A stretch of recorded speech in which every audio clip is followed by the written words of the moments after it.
Diqqat qiling, ro'zador uchun berilgan Ramazon oyidagi eng katta bitta mukofot bor. Aksar ro'zadorlar bu mukofotdan foydalana olishmaydi yoki bu mukofotga e'tibor berishmaydi. Diqqat qiling, buni men sizga hozir aytaman.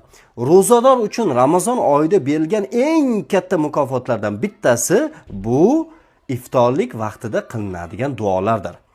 Ulamolarimiz iftorlik vaqtida qilingan duoni qabul bo'lishini %100 shak shubhasiz qabul bo'ladi deganlar.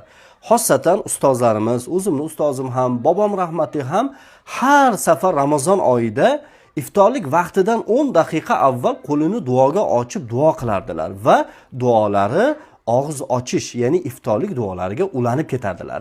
Siz ham bu vaqtdan unumli foydalaning. Mana hozir iftorlik vaqtiga ozgina vaqt qoldi. İftorlikdan avval 10 daqiqa avval, 5 daqiqa avval bo'lsa ham qo'lingizni duoga oching. Qalbingizda yaratgan egamdan so'raydigan nima bo'lsa hammasini so'rang. Shak shubhasiz tez fursatda duolaringizni mustajob bo'lib, niyatingiz amalga oshganini ko'rasiz. Albatta vatanimizni, xalqimizni va yurtboshimizni haqqiga ham duo qilib qo'yish esingizdan chiqmasin.